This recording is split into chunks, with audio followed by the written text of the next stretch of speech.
Nosso assunto é família. E eu gostaria de começar contando um caso. Era um treinamento de evangelizadores. E como primeiro momento, este primeiro momento que nós estamos vivendo, foi pedido a cada um que dissesse por que se tornou evangelizador. E uma das pessoas era uma mulher. E ela, muito emocionada, ela contou que era espírita, ela e o marido, e tinham 2 filhos, e uma menina pequena com problema de diabetes, e que diziam que não podia ser contrariada. O menino não gostava muito de ir para a evangelização, reclamava, e ela foi cedendo, não fazendo muita questão. E quando chegou o momento da filhinha, ela disse: ele não gostava, como é que eu vou empurrar isso para ela? Ela pode se aborrecer, então eu não vou nem me preocupar de levar minha filha para a evangelização. Mas a garotinha, aos 10 anos, desencarnou.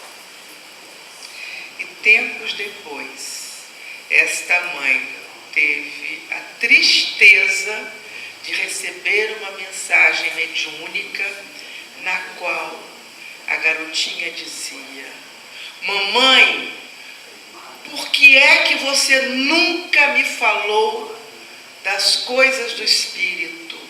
Por que é que você nunca me preparou, sabendo que eu tinha uma doença, que eu poderia retornar? Eu não sabia de nada, minha mãe, você é espírita. Como você não me falou de Jesus? Como você não se preocupou em me preparar? E eu sofri tanto, minha mãe. E nessa hora os evangelizadores choravam. Ana Maria Paula. Pois é, os evangelizadores choravam porque... E ela dizia: então eu decidi dedicar a minha vida à evangelização, a cuidar que outras crianças não vivessem sem evangelização. Então, que essa história seja o norte do nosso trabalho. Vamos passear um pouco pela sociologia, vamos caminhar de alguma forma por outras ciências, talvez chegando às neurociências, mas que o nosso norte seja essa necessidade que hoje os jovens do mundo têm de conhecer as lições do Evangelho. Então vamos dar início lembrando uma frase que precisaria que todos nós que somos pais tivéssemos de cor, soubéssemos de cor. Uma palavra de Santo Agostinho, no capítulo 14 do Evangelho segundo o Espiritismo, ele diz: espíritas, compreendei o grande papel da humanidade. Compreendei que quando se gera um corpo, o espírito que nele reencarna vem do espaço com uma única condição, com um único objetivo, que é evoluir.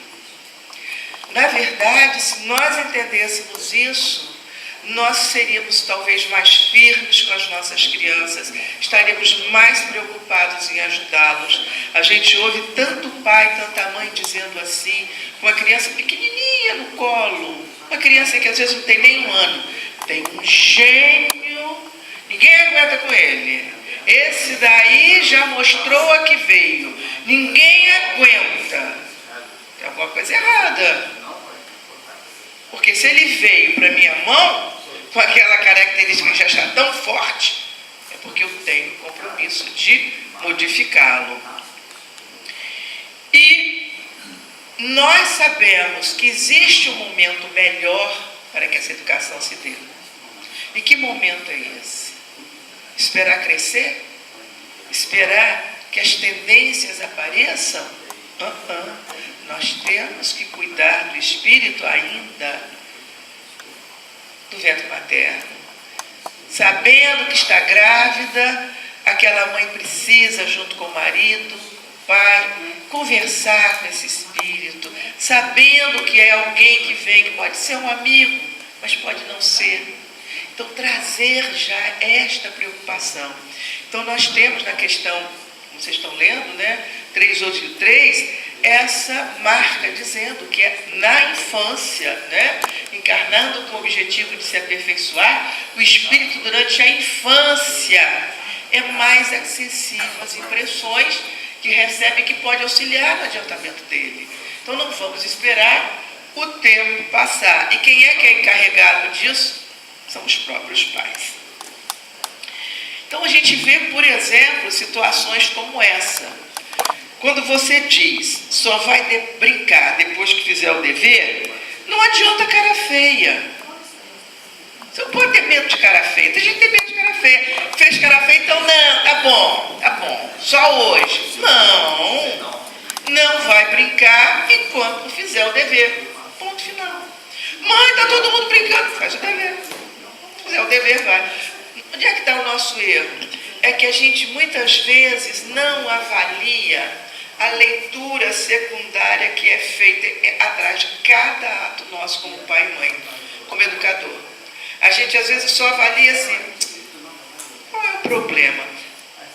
Meia hora antes, meia hora depois, então ela brinca depois, ela vai brincar primeiro e faz o dever depois. Ela está aprendendo uma outra coisa. O que ela está aprendendo?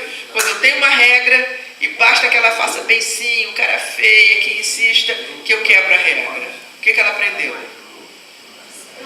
Que regra não é para ser seguida. É o que vem por baixo. Então você não tem que avaliar se a questão é pequena ou grande. Você estabeleceu a regra? Segue. Então, é o nosso papel, desde a infância, dizer para a criança, isso está certo, isso não está, isso pode, isso não pode. E a gente percebe que o que está havendo no mundo hoje é uma grande mudança na família. Essa família que por acaso é a minha, vê se vocês me descobrem ali. Onde é que eu estou?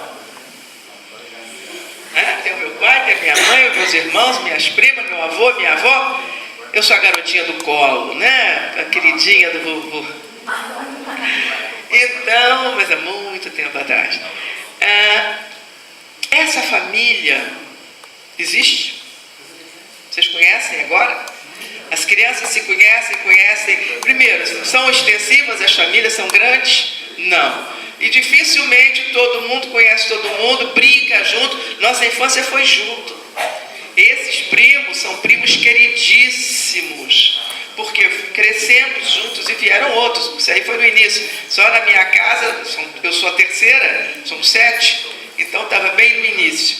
Essa família, gente, está acontecendo isso. A família que a gente tem hoje é um outro modelo. E por que é que nós mudamos tanto?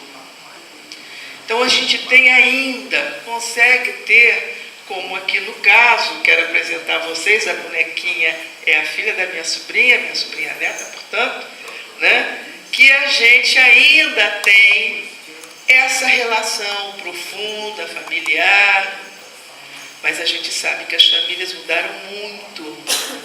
E eu sei que aqui, no continente europeu, como nos Estados Unidos, ainda muito mais do que no Brasil, que a gente ainda mantém de uma certa forma os laços. E aqui a gente sabe que, como nos Estados Unidos, com pouco tempo vai embora e os laços vão desaparecendo.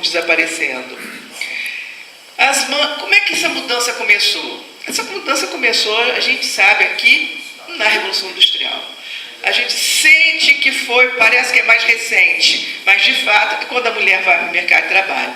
Então, o mundo mudou tanto que eu gosto de levar na brincadeira, né, dizendo, as mães de ontem ficavam felizes quando foi lançado o sabão em pó.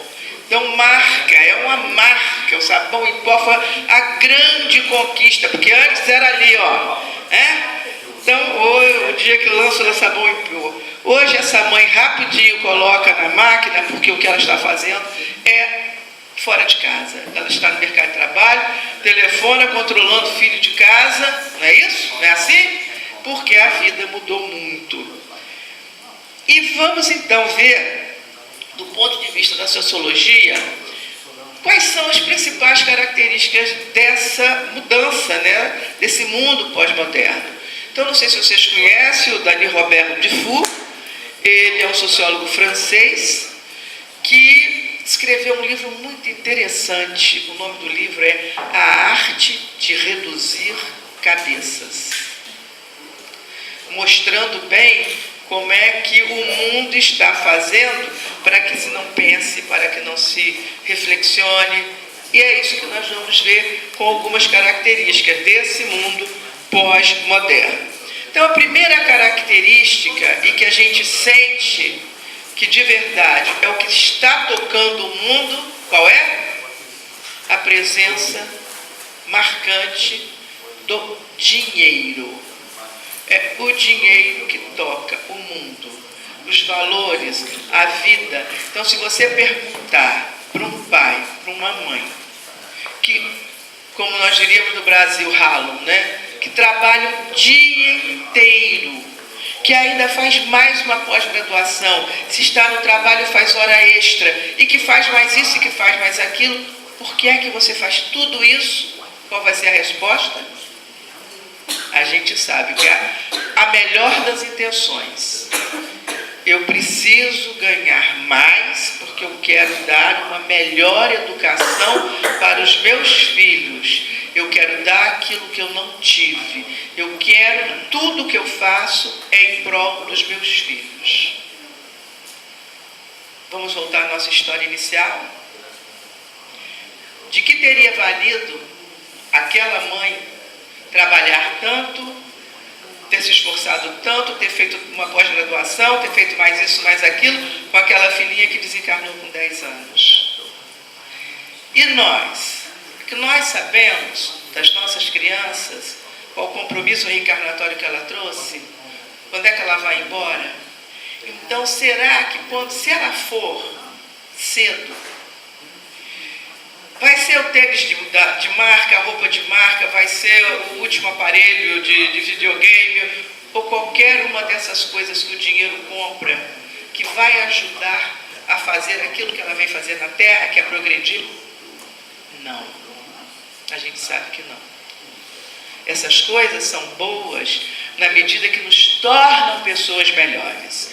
Então a gente concorda que é muito bom ter os aparelhos, é muito bom tudo isso, mas talvez o que seu filho precisa é um pouco mais de companhia, um pouco mais da sua presença, aquele espírito que reencarnou e que muitas vezes você disse para ele em desdobramento: eu te aceito, eu vou com você.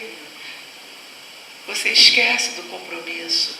Nós lembramos aqui, por exemplo, uma passagem de Memórias do Suicida, em que um dos companheiros do Camilo Castelo Branco, que é o autor espiritual do livro, vai reencarnar mutilado, porque ele houvera estrangulado a mulher na sua última encarnação. Há uma mãe nordestina, brasileira, que é levada ao plano espiritual, e o mentor que está organizando essa reencarnação deste personagem pergunta para ela: você pode receber esse menino, essa criança, mesmo que mutilado, como filho? A princípio ela diz que não. Ela é passada por um processo de lembranças de vidas passadas, descobre que tinha grandes faltas para resgatar e promete que vai aceitar sim aquele filho, mesmo mutilado. Então, nossas promessas não são as promessas de que eu vou te dar um carro se você passar para a universidade. Não é a promessa de que eu vou te dar todos os brinquedos que você quiser. A promessa é: eu vou te amar, vou te ajudar a não errar de novo, se é que você errou. E se você não está errando, eu prometo que eu vou fazer de tudo para que você tenha uma reencarnação que vale a pena, que vai te ajudar no seu progresso espiritual. Então essa é a característica do mundo moderno. Segundo Dufour, é isso, é o valor supremo, o reinado do dinheiro. E nós sabemos da palavra de Jesus, não é?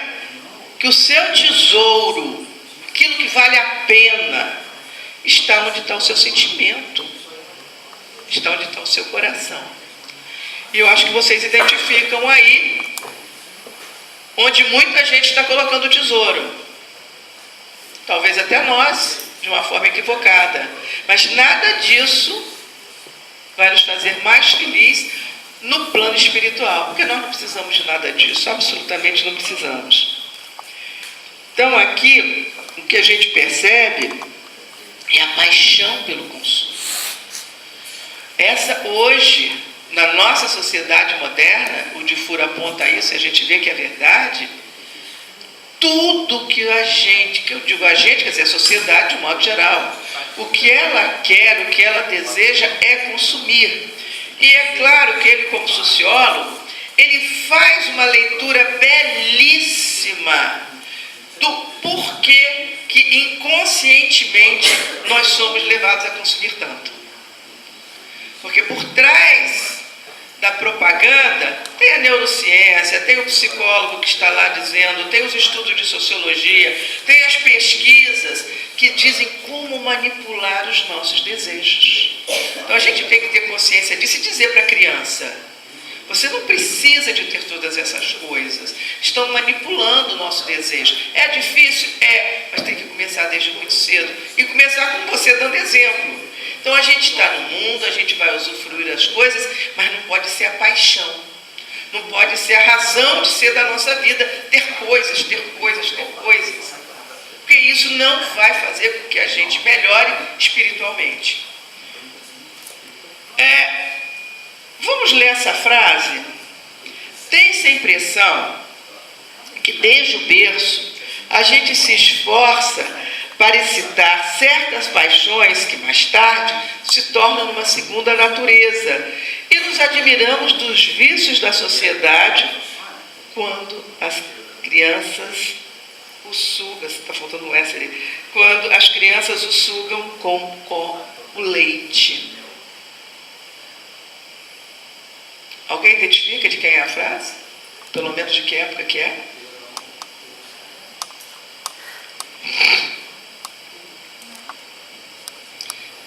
Ah lá, gente. Kardec, na Revista Espírita, em 1864. Quando a gente vê no Brasil a criança que nasce e que a família, a mãe, o pai levam para a maternidade a sacola com a roupinha, a gente já sabe qual é a primeira roupinha que a criança vai vestir em função da paixão que o pai tenha pelo time de futebol. Não é não? É a primeira roupinha, já vai com a paixão dos pais. Pensando nisso, vamos ler de novo a frase do Kardec? Tem-se a impressão que desde o berço a gente se esforça para excitar certas paixões, são nossas. E faz com que ele comece a fazer isso como se fosse bebendo com leite. Desde tão pequenininha, a criança já está tragando as nossas paixões, as nossas brigas, as nossas encrencas. E a gente acredita naquelas coisas, tem paixão por essas coisas, e depois a gente se admira. Não tem que se admirar de nada, porque nós é que criamos isso.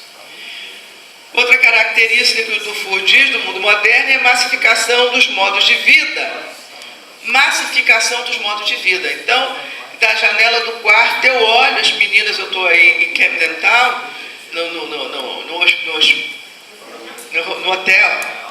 no hotel que na minha janela, eu vejo a juventude andando ali naquela área, e a impressão que tem que estar todo mundo de uniforme. Porque a roupa é muito parecida. Ele se veste de um modo muito parecido. Então é a massificação dos modos de vida. E uma preocupação absurda com as aparências. Que começa quando? Aqui, gente. Olha lá. Quem que comprou esse salto alto? Então a gente vê, as meninas estão na rua. A impressão que a gente tem é que elas estão em passarela. Quem vestiu? Como é que é isso? Somos nós, são as nossas paixões, é a nossa transferência. Eu não tive, mas minha filha vai ter. Eu não sou bonita, eu não estou arrumada, mas minha filha vai ser a mais bonita, a melhor da escola, a mais boneca. Será que isso é a coisa mais importante? Possivelmente não. Mas nós estamos vivendo o mundo das aparências. Essa é a grande preocupação. A gente luta para aparentar. E fazemos isso com esses espíritos que estão voltando. Problema. Sabemos que mudamos muito os modelos de família, como nós já mostramos. Então a gente tem, por exemplo, família só com pai. Criança que vive só com pai. Às vezes o pai de final de semana, que já é outra situação também complicada. As regras que valem em casa não valem no final de semana. O pai do final de semana é aquele que mima, o dele é uma eterna festa. E aí o que a criança diz quando a mãe põe de castigo, ou que a mãe começa a apertar um pouco mais? Não quero mais viver com você, ou agora vou querer viver com meu pai, porque com o pai pode tudo. É uma fonte eterna de confusão essa questão dos pais que não se entendem, dos pais que carregam a criança no final de semana e a pobre infeliz tem umas regras em casa, outras regras lá. Sabemos das famílias recompostas. Então, possivelmente, essa família é uma família recomposta, porque pelos traços biológicos a gente vê que possivelmente este homem trouxe a menina, a mãe trouxe outros e talvez eles tenham tido juntos outros. Então, são os meus, os seus e os nossos. Outra fonte de confusão. Porque vocês imaginem numa casa, comparando lá com aquela família que eu mostrei que era minha, não é? Que era das nossas tradições mais antigas. Vocês imaginem numa mesma casa, no estabelecimento de regras, que uma das crianças é a exceção. Você não manda em mim, você não é meu pai, você não é minha mãe. Então as regras valem para o filho A e B, mas não vai valer para o filho C. Vocês já imaginaram quanto drama que deve existir em famílias desse tipo? E é a nossa realidade hoje. Esse é o pai de final de semana, né? É aquele que vão viver na brincadeira. E outra situação também muito típica hoje são as crianças que vivem com os avós. Quando não há uma combinação entre mãe e avó, né? A avó da criança, pode acontecer a mesma coisa. Na hora de estabelecer regra, na hora de dizer o não, o que a criança diz para a avó? Você não é minha mãe, você não manda em mim. E o pior é que muitas vezes, quando a mãe chega em casa, vai dar razão a quem? A criança. Aí, como dizia lá no Nordeste, vocês lá do Nordeste, né? Danou-se. Por quê? Como é que vai ser uma situação dessa em que não tem regra? Então, o tempo todo, nós espíritas, temos que ter como padrão: esse espírito reencarnou na minha casa. Eu sou o adulto que reencarnei agora com essas características da sociedade. Eu já sabia disso quando eu vim. Por que eu não nasci na época da minha mãe? Quer dizer, eu posso até ter nascido um pouco antes disso, né? Mas nessa vida, por que eu estou aqui agora, na hora em que toda essa mudança está acontecendo? Será que a gente não foi preparado para isso?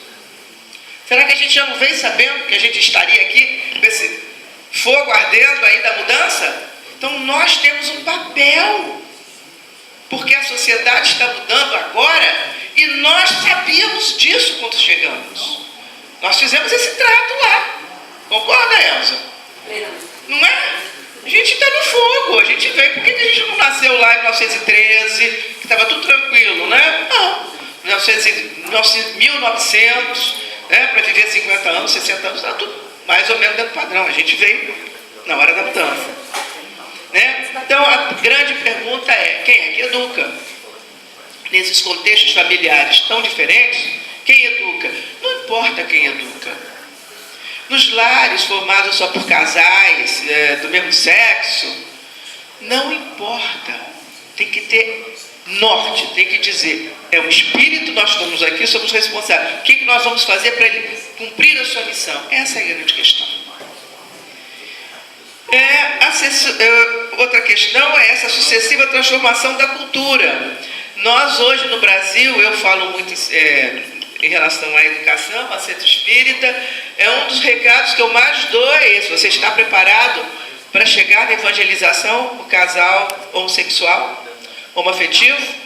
Você está preparado para isso? Porque temos que estar. Eles vão chegar, já estão chegando e precisam ser acolhidos. Porque já existe por parte da sociedade um certo preconceito ainda. E aí essa criança já vai chegar estigmatizada. E nós, como espíritas, não podemos aumentar esse estigma. Então, são as transformações da cultura da nossa época. Vamos aceitá-las, vamos entendê-las, né? E tem transformação maior do que essa, né, gente? Falando em transformação de cultura, nada tem alterado mais o modelo da família. Eu adoro a cara do garotinho que está aqui na frente, né? Todos os garotinhos. Mas esse aqui está fascinado. A comida lá intocada, vocês perceberam? Coisa que sempre nos atraiu foi comida. Ali a comida não está dizendo nada. Muito mais importante do que a comida é cada um no seu mundo. Então, a grande transformação. Nós, na evangelização, sentimos que são os últimos 3 anos. Não se chega nem a 4 anos. São 3 anos para cá, pelo menos no Brasil, que houve assim, uma transformação enorme por conta da tecnologia. Outra grande mudança é a facilidade com que as crianças têm no manuseio de modernas tecnologias. Só para lembrar, quando Dona Ivone Pereira recebeu Memórias de um Suicida, ela tinha 26 anos, foi em 1926. Ela dizia coisas ali no livro que a Federação Espírita Brasileira não permitiu que fosse editado. Ela ainda não era a pessoa que, médium, grande médium que ela depois se tornou. Você sabe por quê? Entre outras coisas, o livro fala, em muitos e muitos momentos, desta tecnologia que nós hoje temos. Um momento, por exemplo, que é dito que eles estão numa enfermaria. Primeiro que eles foram fazer a inscrição no Hospital Maria de Nazaré. Os que foram recolhidos do Vale do Suicida. Nós éramos 10. Tínhamos que falar de tudo da nossa vida, como é que nós vivemos, por que nós desencarnamos, o que nos levou ao suicídio. E apesar de tudo, foi tudo muito rápido. Por quê? Havia uma espécie de disco singular no qual tudo que nós falávamos era gravado. E depois havia uma superfície espelhenta, magnética, no qual eles colocavam esse disco e, para nossa surpresa, iluminavam uma tela e tudo que eu havia dito estava ali. E no nosso quarto tinha uma tela que se iluminava e que, quando havia necessidade, o instrutor chegava na tela, que era pequena, e com um ligeiro toque de mão, ampliava a tela. E ela ficava do tamanho de uma pessoa natural.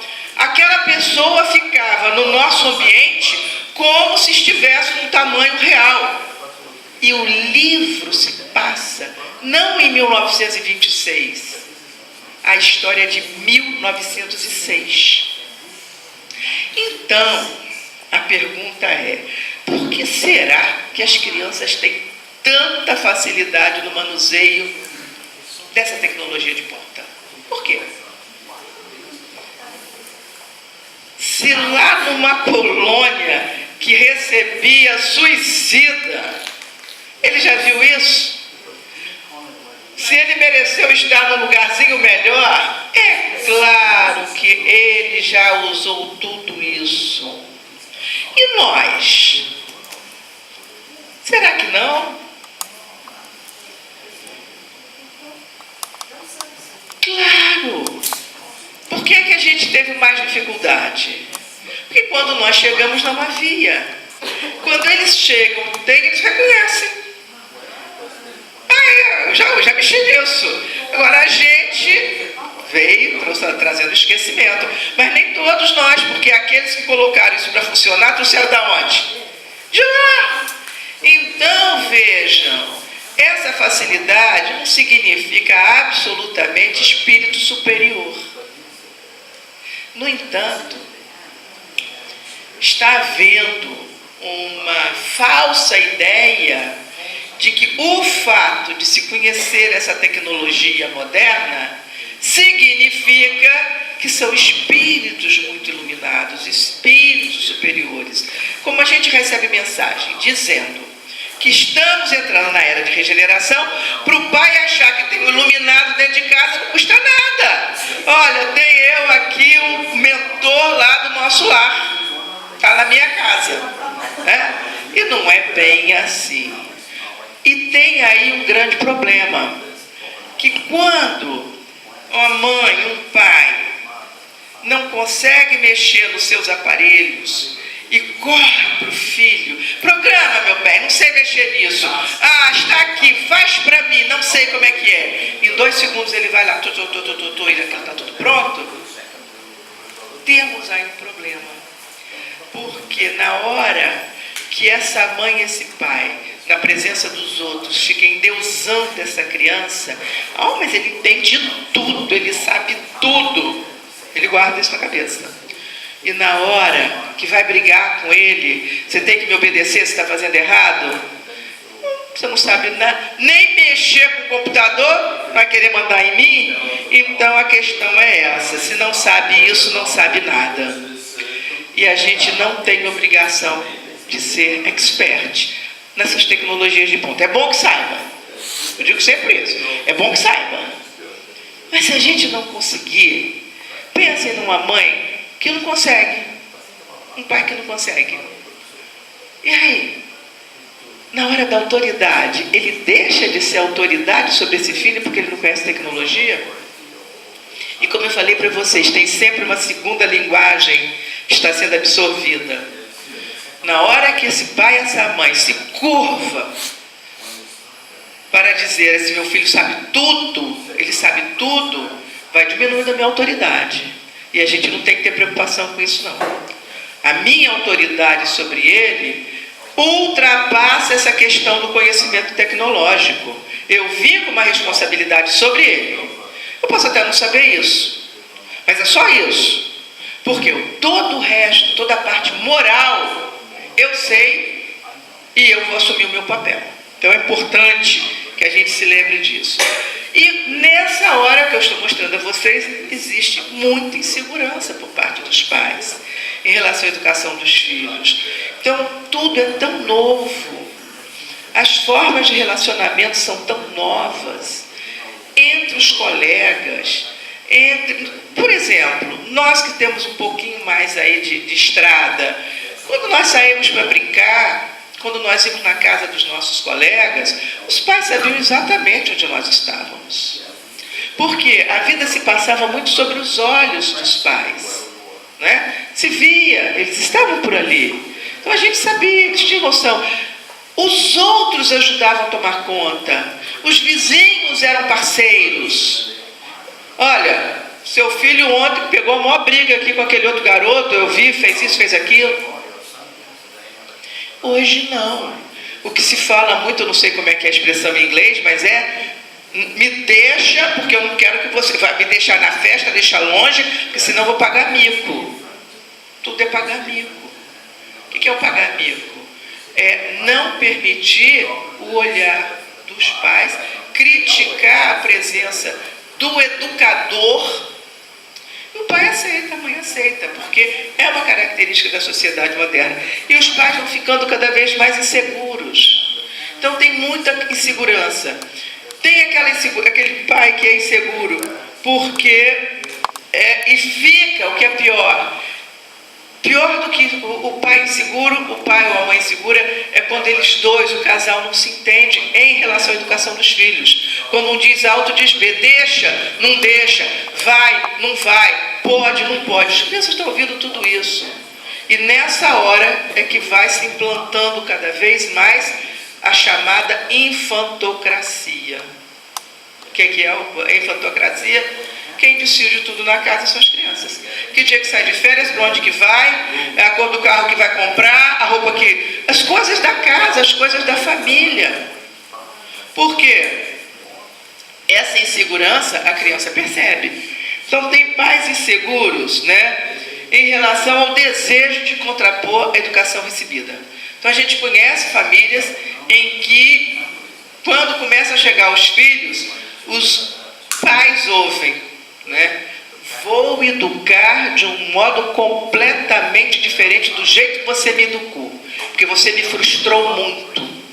Nós conhecemos na evangelização crianças que aos 5 anos o pai e a mãe se orgulhavam de dizer, nunca falamos um não para o nosso filho. Digo, como? E traz esse monstrinho aqui pra gente? Nós é que vamos ter que dizer o primeiro não para ele? No caso aqui, o Geraldo está rindo, meu marido, porque foi exatamente com ele que foi dizer o primeiro não. E a família diz, mas eles nunca ouviram não?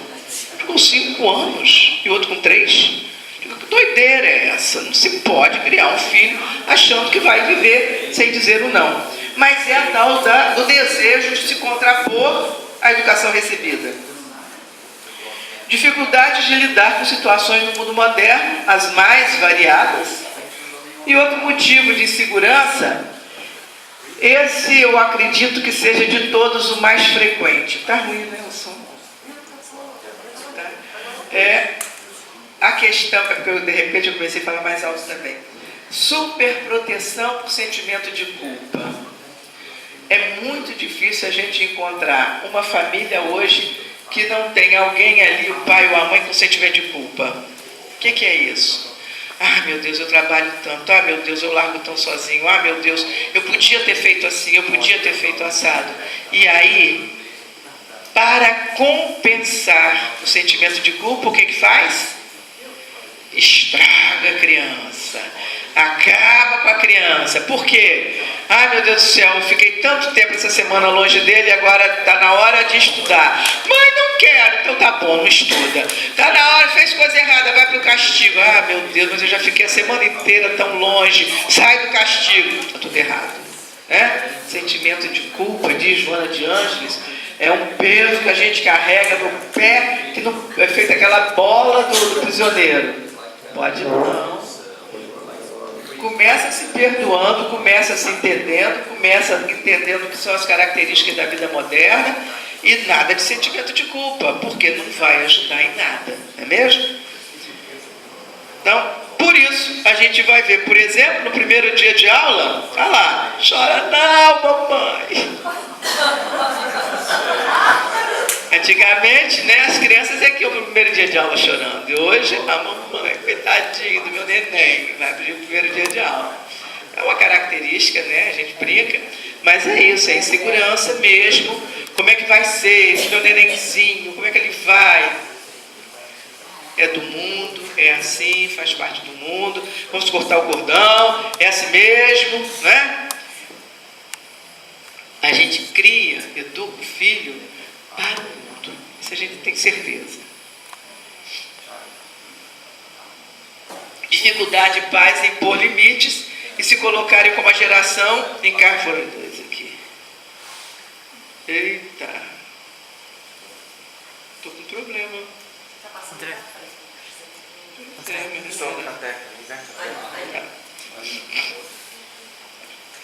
A brincadeira foi longe aí, né? Não, parece que não ficou nada sem passar pela mãozinha das crianças. Então a gente que não bota limite em nada. Então vai dizer, mas eu não quero frustrar, coitada das crianças, a infância é tão rápido, passa rápido. Que a gente leve as crianças para brincar é maravilhoso. Um dia de sol feito hoje em Londres, né? Aliás, estamos aqui há 2 dias só com sol, maravilha. E estamos vendo famílias inteiras nos jardins, brincando, passeando, ótimo. Mas isso que está aqui, que essas crianças aprenderam, quem é que tirou a foto? Por que eu tenho esta foto? Vocês também podem ter essa foto. Onde eu busquei, vocês também encontram. Onde é que ela estava? Na internet. Quem que colocou lá? Colocou por quê? Eles acharam uma gracinha isso. Senão não estaria lá. Certo? Então vamos refletir sobre isso. Uma criança que viu a sua foto depois da bagunça publicada, o que ele está aprendendo por baixo? Que eu posso fazer tudo isso, eu tenho o direito de fazer o que eles gostam, não tem problema nenhum. E é um problema sério.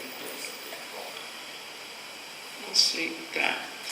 Outra situação que a gente vai ver é essa aí. Hoje nós sabemos o quanto a internet fascina nós adultos e igualmente as crianças. E as consequências eu não teria tempo de falar, mas valia a pena que vocês estudassem, lessem um pouco mais a respeito sobre o que acontece quando se dorme pouco. Os estudos de neurociências estão aí provando que nós estamos criando gerações de pessoas ansiosas, com graves problemas de aprendizagem e de memória. Só numa rápida pincelada, muito rápida, nós precisamos de pelo menos, as crianças sobretudo, jovens, 8 horas de sono para dar uma parada na produção de cortisol, que é o que nos excita. Cada vez que a criança fica com déficit de sono, ela não consegue dar conta do cortisol, que fica ali, vai para a sala de aula de manhã cedo como? Estressada, já começa o dia estressado. Outra coisa que nós sabemos é que a aprendizagem, quando a criança, nós adultos, todos nós, quando estamos aprendendo alguma coisa, aquilo entra na nossa memória de trabalho e só vai para a memória definitiva depois de 7, 8 horas de sono. Se você aprende alguma coisa, joga na memória de trabalho, não tem as horas de sono necessárias para transferir da memória de trabalho para a memória definitiva, no dia da prova a criança diz, eu sabia tudo, mas deu um branco. Não deu branco não, está lá na memória de trabalho e não foi dali para a memória definitiva. E a gente só vai lembrar quando tiver na memória definitiva. Ou seja, eu estou dando uma pincelada de um assunto mais sério para que vocês depois deem uma olhada. Então isso de estipular que tem que dormir mesmo é em favor da criança. Há necessidade disso. Nós precisamos disso para estabelecer uma vida mais saudável e um aprendizado mais garantido. Continuando, questões que nós vemos que estão desafiando a família hoje, nós estamos falando aqui dos modos de vida que estão mudando. Gravidez precoce. É um assunto que preocupa todos, né? E quando você vê uma menina, daí a imagem com o seu bichinho de estimação aí, com o seu ursinho, a questão que fica é, diante de tanta gravidez precoce, como é que fica a questão da família que essa garota vai constituir? Esse espírito que vem, vai encontrar que tipo de lar? Né? Para ela mesma, que sonhos? É que ficam os seus sonhos, sua carreira e tudo mais. Então é muito sério, fora a questão mesmo de saúde. Estamos falando dos espíritos, porque aqui vem o espírito, tem um espírito reencarnando aqui. Então como que vai ser educado? Essas gerações imensas de mães solteiras, de meninas grávidas, como vão ser esses espíritos orientados? Não é?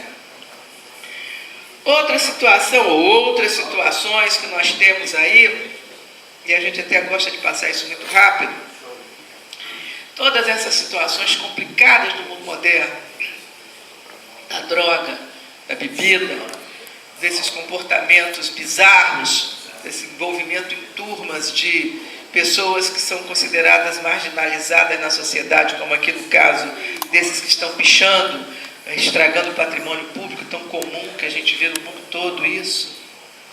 E a gente pergunta, como é que eles chegaram a isso? Como é que nós chegamos a isso? Como é que a sociedade chegou a esse ponto? Eu não sei se está na nossa hora de dar uma parada. Mais 10 minutos. Então, é muito interessante a gente ver o que a doutrina espírita diz. Por que é que nós chegamos nesse ponto? Por que nós estamos com todas essas características, né, essa juventude nesse jeito?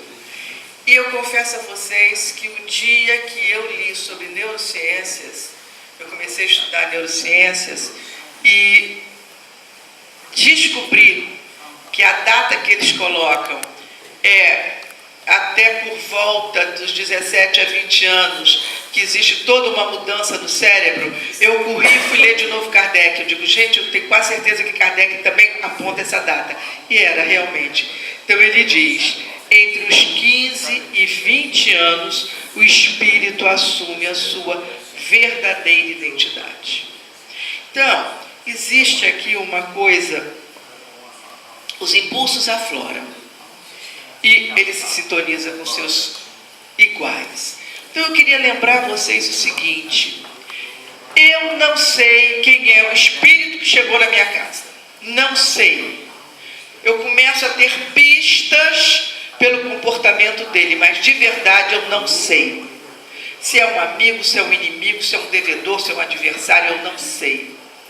Mas o que eu sei é que se eu começar a educar esse espírito na luz, a luz da doutrina espírita e do Evangelho de Jesus, se eu colocar amor no coração dele, se o lema da vida for amar a Deus sobre todas as coisas e ao próximo como a si mesmo, se eu praticar diante dele a caridade, o amor ao próximo, o respeito, se eu levo essa criança para uma escola de evangelização, se eu faço o evangelho no lar, se eu vou trazendo toda uma reforma, uma proposta de reforma para esse espírito, o que pode acontecer é o seguinte, ele renasce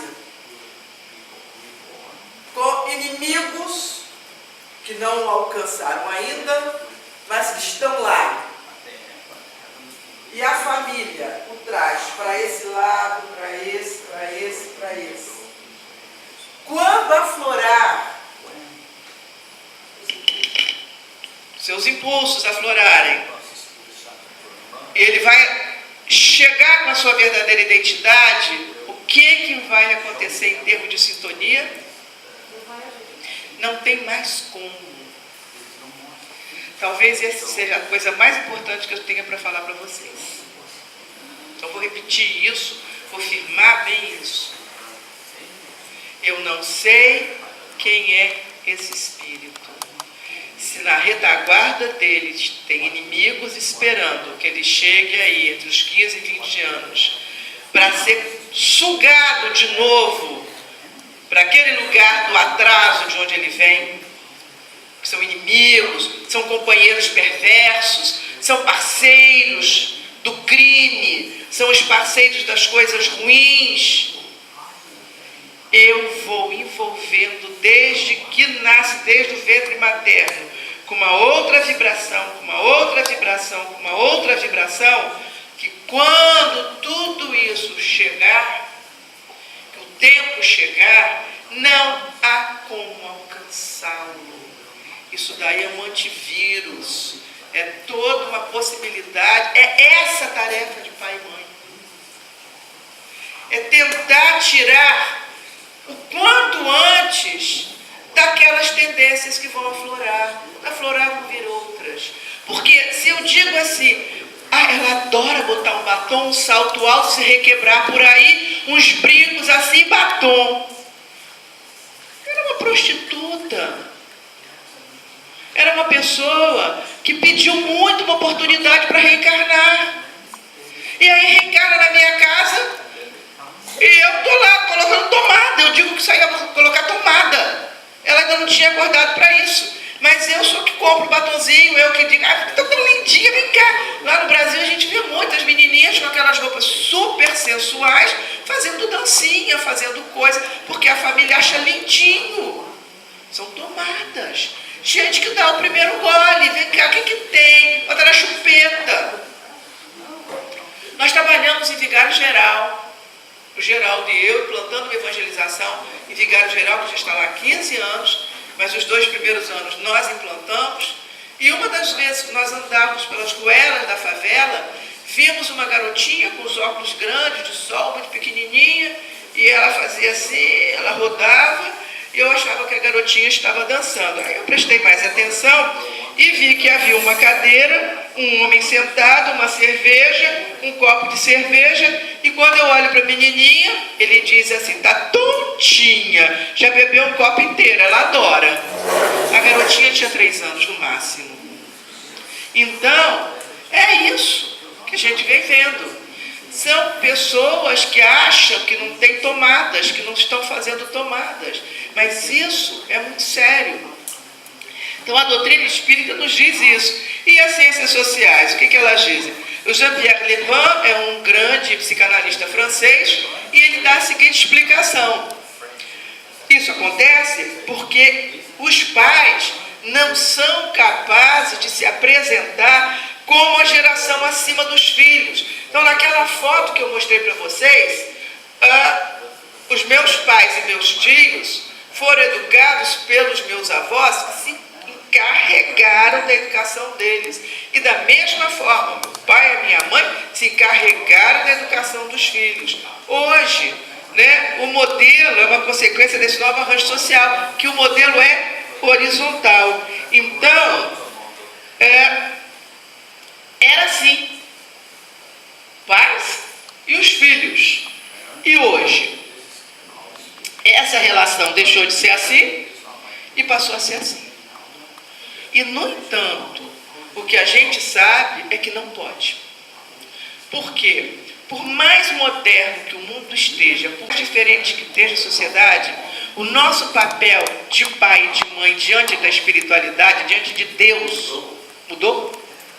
Somos os coleguinhas, somos os parceiros, o que não significa que a gente vai ser autoritário como a geração passada ou as mais antigas eram. Não é isso que nós estamos falando. Não é de autoritarismo, mas não é coleguinha. Eu tenho responsabilidade. Então, se você tem responsabilidade, você tem que dizer o não. Você não pode se colocar com uma geração igual. No entanto, Lebrun diz, é isso. Essa geração está de pais modernos, eles estão com muita dificuldade de assumirem como a geração acima. Nós teríamos uma série de considerações a fazer, mas não dá tempo e seria um outro viés. Mas eu só gostaria de falar de que também os pais mais modernos, mais novinhos, são fruto desse mesmo caldo cultural que nós estamos falando aqui. Eles são produtos dessa mesma cultura e vivem o hedonismo, que é, eu vim aqui para ter prazer. O negócio de filho confunde muito. Então eu quero logo colocar numa creche e que cresça logo, porque não há de ser filho que vai tirar a minha alegria e o meu prazer. Eu tenho que me divertir, eu tenho que fazer minhas coisas, eu tenho que sair com meu marido, porque a vida é uma festa. Então é essa leitura que se faz hoje, em termos psicanalíticos, inclusive. E as neurociências? Eu acho que eu teria que parar aqui, porque a neurociência é uma outra história.